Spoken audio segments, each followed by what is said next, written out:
ওকে, তাহলে আমি যে জিনিসটা বলছিলাম যে তাহলে আপ স্ট্রিম এবং ডাউন স্ট্রিম এই জিনিস দুইটা আমরা এখনই দেখব। তার আগে আমরা যে জিনিসটা দেখছিলাম যে এস দেখলাম, ভি দেখলাম, টি দেখলাম, এদের মাঝখানে রিলেশনটাও তো আমরা জানি নাকি? এদের মাঝখানে রিলেশনটা এরকম, এস ইকাল টু ভিটি। আর এই রিলেশনটা তো আমরা সবাই জানি কেন হয়। যেমন আপনি যেমন 1 ঘন্টায় 5 কিলোমিটার গেলেন, তাহলে 2 ঘন্টায় কতটুকু যাবেন? 5 × 10।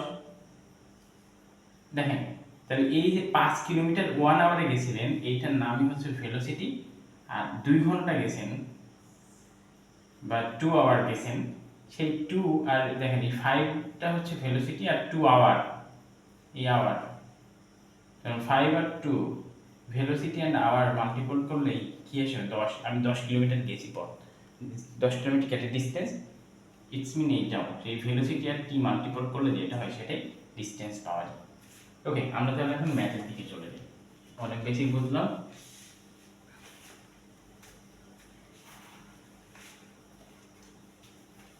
সো আমাদের ফর্মুলাটা আমরা একটু সাইডে লিখে রাখি যে এস ইকুয়াল টু ভি, এইটুকুই অ্যাপ্লাই করব। এখানে কি কি হতে পারে? আমরা V equal to S by T বলতে পারি, আবার যদি বলি না টি সমান সমান তাহলে এস বাই ভি বলতে পারি। তাহলে এই তিনটা ভাবে আমরা ফর্মুলাটা ইউজ করতে পারি। এখন এখানে যে ম্যাথটা বলেছে, বলছে এ বোট টেক্স 4 আওয়ার্স, বলছে একটা বোট 4 ঘন্টা নেয় কি করতে? Travelling down stream from A to B. তার মানে এখানে এরকম একটা এ পয়েন্ট আছে আর এখানে একটা বি পয়েন্ট আছে। তার মানে আমি প্রথমে কি করছি, এই 4 ঘন্টা ধরে কোথায় যাচ্ছি? এ টু বি যাচ্ছি, তার মানে এ থেকে বি তে যাচ্ছি, এই বোটটা যাচ্ছে। আবার বলছে and coming back to point A up stream, এবং তার মানে ডাউন স্ট্রিমে যাচ্ছে, মানে বোটও যেদিকে যাচ্ছে ঢেউ সেই দিকে যাচ্ছে। আবার বলছে কামিং ব্যাক, তার মানে এই জায়গা থেকে আবার কি করছি, এখান থেকে এরকম ঘুরে আবার এইদিকে চলে, এই এ পয়েন্টে চলে আসছে আবার, তার মানে এইদিকে আসছে। কিন্তু এই ক্ষেত্রে আসার ক্ষেত্রে কি হচ্ছে, এ বলেছে আপ স্ট্রিম, তাহলে আপ স্ট্রিম মানে কি বলেছিলাম, তার মানে এইদিকে আমি আসছি, কিন্তু ঢেউ দেখেন ওই আগে থেকে কিন্তু এইদিকেই যাচ্ছে। এইদিকে আসতে বলে কি ঢেউ এইদিকে আসবে? কারেন্ট তো আর এইদিকে আসবে না, কারেন্ট যেদিকে যাচ্ছিল ও সেদিকেই যাবে, যার জন্য এইদিকেই ছিল। দেখেন, তার মানে বোট এইদিকে আসছে কিন্তু কারেন্ট কিন্তু সেই এইদিকেই যাচ্ছে, কি তাহলে অপোজিট ডিরেকশন হয়ে যাচ্ছে না? তাহলে এই ঘটনাটা হচ্ছে আপ স্ট্রিম। আর উপরের ঘটনাটি ছিল ডাউন স্ট্রিম। এখন তারপর কি বলেছে, if the velocity of stream is 2 কিলোমিটার/আওয়ার। তার মানে এখন আমরা এই যে এখানে যে এখানে বেচারা যে ঢেউ যে যে ভেলোসিটিতে যাচ্ছিল সেটা কত বলছে 2 কিলোমিটার/আওয়ার, তার মানে 2 কিলোমিটার/আওয়ার। আর the speed of boat in still water is 4 kilometre per hour. আবার কি বলে দিয়েছে, স্টিল ওয়াটার মানে যখন কোনো ঢেউ নাই তখন তো বোটের গতি ছাড়া তো আর কারো কিছু থাকে না। তার মানে স্টিল ওয়াটার বা স্থির পানিতে যে স্পিডটা থাকে সেটা বোটের স্পিড থাকে। তাহলে এখানে দেখুন বলে দিয়েছে যে 4 কিলোমিটার, তাহলে বোটের স্পিড। তাহলে আমরা এখানে দুইটা জিনিস অলরেডি পাইলাম। একটা হচ্ছে এই আমরা যদি একটু ভালো করে দেখি তাহলে বোট স্পিড পেয়ে গেলাম, বোট স্পিড পেয়ে গেলাম 4 কিলোমিটার/আওয়ার। আর আর কারেন্ট স্পিড পেলাম 2 কিলোমিটার/আওয়ার। তাহলে এখানে কেস দুইটা, তার মানে একটা জিনিস খেয়াল করে দেখেন, আমি আচ্ছা তারপরে ম্যাথটা রেকর্ড করি। What is the distance between A to B? Main কথা আমার এ থেকে বি এর যে ডিসটেন্স সেই ডিসটেন্সটাই কিন্তু বের করতে বলেছে। তাহলে আমাদের মেইন ফোকাস কি, এ থেকে বি যেতে যে টাইমটা মানে যে ডিসটেন্সটা কভার করছি বা দূরত্ব কভার করছি সেটাই আমরা বের করব। তাহলে এখান থেকে এটা ডিসটেন্সটা কত আমরা জানি না, যেটা জানি না সেটা আমি x ধরে নিব বা y ধরে নিব বা যা মন চাই ধরে নিব। কিন্তু এখন এখানে সব থেকে বড় কিওয়ার্ড যেটা ছিল সেটা হচ্ছে এইখান থেকে এ থেকে বিতে এবং বি থেকে এতে আসতে টোটাল যে টাইম, সেই টাইমটা কি লেগেছিল 4 আওয়ার্স, 4 ঘন্টা। তাহলে আমরা এইখানে একটা ইকুয়েশন তৈরি করব, ওই 4 ঘন্টার উপর বেসিস করে একটা ইকুয়েশন তৈরি করব। কেমন? এরকম 4 লিখে দিতে পারি একদিকে, বি সমান সমান এই দিকে কি লিখতে পারি, এই দিকে লিখতে পারি যে এ থেকে বি তে যাতে যে সময় লেগেছে সেইটা প্লাস, তাহলে আর বি থেকে এ তে আসতে যে টাইম লেগেছে বা সময় লাগছে, এই দুই সময়ের সাম সমান সমান কি 4 লিখতে পারি না? এখানে ম্যাথের ক্লুটা কিন্তু এইটাই। প্রতিটা ম্যাথ দেখে আমার এই ক্লুটা যদি আমি ধরতে পারি যে আমি ইকুয়েশন তৈরি করার জন্য কোন জিনিসটা ম্যাথে দেওয়া আছে, তার মানে এখানে বলে দিয়েছে যে a boat takes 4 hours for travelling down stream from A to B and coming back to point A up stream if the velocity, এরপরে তো দুইটার ভেলোসিটি বলে দিয়েছে এবং বলেছে এখান থেকে এই ডিসটেন্সটা কত। এখন তাহলে আমরা কি কি বের করব? প্রথম কেস এবং দ্বিতীয় কেসে আমরা একটা জিনিস যদি খেয়াল করে দেখি, তাহলে এ টু বি তে যখন যাচ্ছিলাম ডাউন স্ট্রিমে, সেই ক্ষেত্রে তাহলে ফার্স্ট কেস এবং সেকেন্ড কেস নিয়ে নিই আমরা, তাহলে ভালো হবে। তাহলে ফার্স্ট কেস, এখানে কি হচ্ছিল যে এ to B down stream,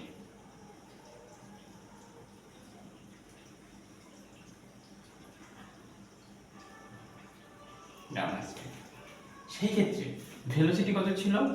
V সমান সমান আমরা লিখতে পারতাম 4 প্লাস 2, অতএব 6 কিলোমিটার পার আওয়ার। টাইম সমান সমান কি লিখতে পারি? এখানে এ টু বি যেতে যে টাইম লেগেছে সেটা টি সমান সমান আমরা t1 ধরতে পারি, আর এ টু বি যে ডিসটেন্স কভার করেছে সেই s সমান সমান x ধরতে পারি। এখন আমি যদি s ইকুয়াল টু, অতএব s equal to vt formula ফেলি, s এর ভ্যালু বসাবো x, তাহলে আমি কি চেয়েছিলাম আগে থেকেই যে a থেকে b তে যেতে যে টাইম লেগেছে, মানে এই টাইমটা কত, এই টাইমটা কত, সেই টাইমটাই কিন্তু আমি বের করব। তাহলে t সমান সমান s বাই v লিখতে পারি না, vটা এই দিকে দিয়ে দিয়ে ইটস মিন এরকম লিখতে পারি কিন্তু আমরা, t সমান সমান s বাই v। অতএব t সমান সমান t1, মানে এখানে অর লিখতে পারি, অতএব t সমান সমান t1, s সমান সমান x আর v সমান সমান 6। অতএব a থেকে b তে যেতে আমার কত লেগেছে? x বাই 6, এটি কিন্তু টাইম, মানে এটা হবে আওয়ার্স, এত আওয়ার লেগেছে a থেকে b তে যেতে, যেহেতু এখানে t1 সমান সমান এটা, অতএব অবশ্যই এইটার নাম আওয়ার্স। সেকেন্ড কেসে আমরা যাব। সেকেন্ড কেসে কি ছিল? আমরা যদি সেকেন্ড কেসে যাই, আচ্ছা এটা একটু ইয়ে করি, আমরা সেকেন্ড কেসে যাই, b to a up stream. সেই ক্ষেত্রে b থেকে a যাচ্ছি, a থেকে b যে ডিসটেন্স, b থেকে এর ডিসটেন্সও তো সেম নাকি, নাকি চেঞ্জ হবে? চেঞ্জ হবে না। তাহলে ডিসটেন্স মানে কি? s সমান সমান সেই xc, এখানে v সমান সমান কত? b থেকে a তে যখন যাচ্ছিলাম, তাহলে আমরা তো আগেই শিখেছি যে আমার বোটের মানে যে স্পিড ছিল সেটা 4, আর এই স্পিড কত ছিল? অপোজিটে ছিল, তাহলে এটা 2 লিখতে পারি। অতএব 2 কিলোমিটার পার আওয়ার লিখতে পারি ভেলোসিটি। আর সেই টি টাইম সমান কত? এই ক্ষেত্রে বি থেকে এর টাইম তো আমরা জানি না, এই ক্ষেত্রে আমরা ধরে নিলাম যে t2 টাইম লাগে। অতএব এই ফর্মুলা অনুযায়ী, তাহলে এখন আমরা যদি ফর্মুলা যাই, s ইকুয়াল টু vt এর ফর্মুলা যাই, আমার তো t এর ভ্যালু বের করতে হবে, t সমান সমান s বাই v বসাতে পারি, অর অতএব টি টি সমান সমান আবার T1 ও বসাই দিতে পারি, না এটা T2 ধরেছিলাম, টি সমান সমান T2 এই টি এর জায়গায় T2 বসাইলাম, আর ভিটা ওইদিকে দিলে S ডিভাইড বাই ভি হয়ে যায়। অতএব S এর ভ্যালু বসাই দিতে পারি। আচ্ছা এখানে টি থাক, এই জায়গায় টি এর জায়গায় T2 দিলাম, S এর জায়গায় x দিলাম, আর ভি এর জায়গায় এই ভি এর ভেলোসিটির জায়গায় 2 দিলাম। অতএব বি থেকে এ তে যেতে যে টাইম লাগে সেটা x/2 এত আওয়ার। তাহলে এখন যে কোশ্চেনে যেটা ছিল যে এ থেকে বি এবং বি থেকে এ যেতে 4 ঘন্টা লাগে। এখন দেখেন তাহলে আমি কি করলাম, ওইটুকুটার উপরে বেসিস করে এইটা করলাম, শুধু জাস্ট ওইটার জন্য, আদারওয়াইজ কিন্তু করতে পারতাম না, অন্যটা করতাম, অন্য কিছু দেওয়া থাকলে অন্যটা করতাম। এ থেকে বি এর ডিসটেন্স এই টাইম আর বি থেকে এর টাইম মানেই তো টোটাল টাইম। অতএব এখন আমি বলতে পারি যে এ টু বি এবং বি টু এ যে কাভার করতে বা ট্রাভেল করতে যে টাইম লাগে সেটাই T1 + T2। অর্থাৎ অ্যাকর্ডিং টু দ্য কোশ্চেন, আমি এটা মুছে দিব, অ্যাকর্ডিং টু দ্য কোশ্চেন আমরা কি করতে পারি, অ্যাকর্ডিং টু দ্য কোশ্চেন কি লিখতে পারি, T1 + T2 = 4 লিখতে পারি, और T1 এর জায়গায় আমরা x/6, T2 এর জায়গায় x/2 = 4 লিখতে পারি, और এর এলসিএম x 6 এবং 12 যা দিয়ে দুটা আমাদের ডেনোমিনেটরে আছে, মানে যেটা হরের নাম ডেনোমিনেটর, হরে আছে 6 আর 2, 6 and 2 এর এলসিএম তো আমরা জানি 6ই হবে। তাহলে 6 x লেখা যায়, 6 কে 6 দিয়ে ডিভাইড করলে 1 হয়, 1 এর সাথে x মাল্টিপ্লাই করলে xই হয়, 6 কে 2 দিয়ে ডিভাইড করলে 3 হয়, 3 এর সাথে x মাল্টিপ্লাই করলে 3x হয়, 4 और x + 3x 4x, আর 6 টা ওইদিকে দিয়ে দিলে 24 হয়, और x = 24 / 4 और x = 424। অতএব এ টু বি এর যে ডিসটেন্স ছিল সেটা, এই এক্সটা কি ডিসটেন্স ছিল, এটা কি কিলোমিটার/আওয়ার হবে না কিলোমিটার হবে না টাইম হবে, মানে আওয়ার হবে, এটা তো আমরা বুঝতে পারছি, এটা ডিসটেন্সটা 6 কিলোমিটার হবে। অতএব আমরা বলে দিতে পারি এ থেকে বি এর ডিসটেন্স 6 কিলোমিটার। কি বুঝতে পারছি না? আশা করি বুঝতে পেরেছি।